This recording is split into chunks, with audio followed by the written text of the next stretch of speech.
Brought to you by खाता book. मैं बाद में दे दूं? देखिए, अब इनका शर्माने का दवा तो कोई है नहीं, लेकिन उधार वापस लाने का फार्मूला है। क्या?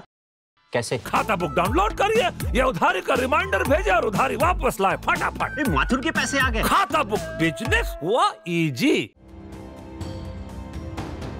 यूं तो नदियां अपनी गहराइयों में कई राज और रहस्यों को समेटे रहती है, लेकिन वाराणसी के रामनगर के रमना गांव में गंगा नदी में एक ऐसी मछली मिली है जो भारत क्या एशिया तक में भी नहीं मिलती है। दरअसल डॉल्फिन के संरक्षण और बचाव के लिए लगी गंगा प्रहरियों की टीम को एक मछली के रूप में अजूबा हाथ लगा है।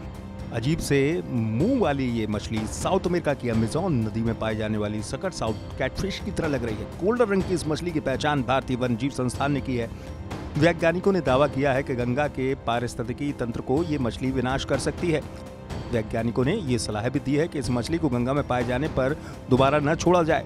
अब सवाल ये पैदा होता है कि आखिर हजारों किलोमीटर दूर अमेज़न नदी में पाई जाने वाली ये मछली वाराणसी की गंगा नदी तक कैसे पहुंची। इसका जवाब देते हुए BHU के जंतु विज्ञान के मछली वैज्ञानिक प्रोफेसर बेचन लाल ने बताया कि ये मछली कई रंगों में मिल सकती है, लेकिन इसका गंगा में मिलना गंगा के पारिस्थितिकी तंत्र के लिए बहुत बड़ा खतरा है, क्योंकि ये मछली मांसाहारी है और आसपास के जीव जंतुओं को खाकर जिंदा रहती है। ये एक तरह का ऑर्नामेंटल फिश है।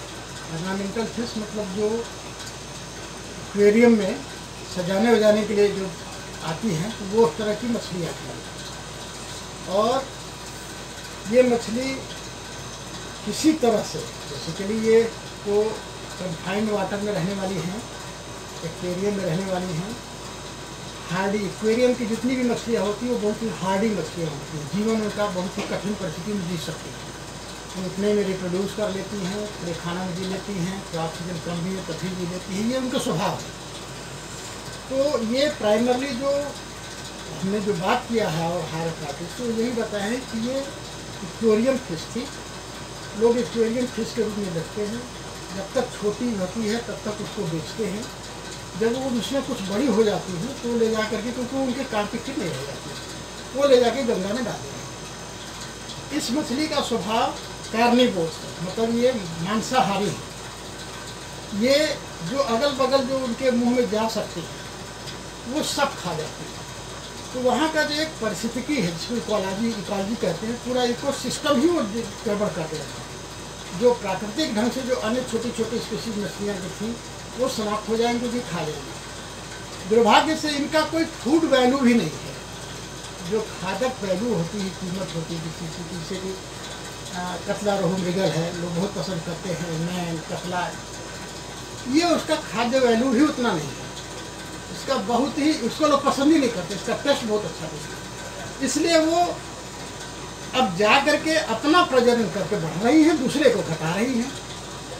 तो जो फिश फार्मर है, जो मछली पर काम करता है, वो अब उनकी संख्या चूंकि इनकी बढ़ गई, दूसरे जो काम वाली थी उनकी घट गई, तो उनके लिए चिंता का विषय हो गया है। लेकिन जो दुर्भाग्यजनक स्थिति है वो ये कि एक बार ये पानी में आ गई किसी तरह से, किसी की गलती से ही सही या जानबूझ के किसी ने डाल दिया, अब वो पूरे पे फैल चुकी है। तालाब में होता है, किसी रिजर्वायर में होता है, तो आप पानी हटा करके उनको छान करके अलग कर देते, उनको चाहे जो उपयोग करना है तब कर लेते, फिर दूसरे के लिए।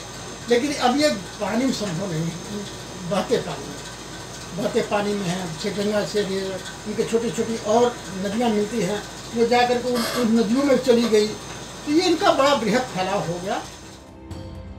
वाराणसी से रोशन जायसवाल के साथ यूपी तक।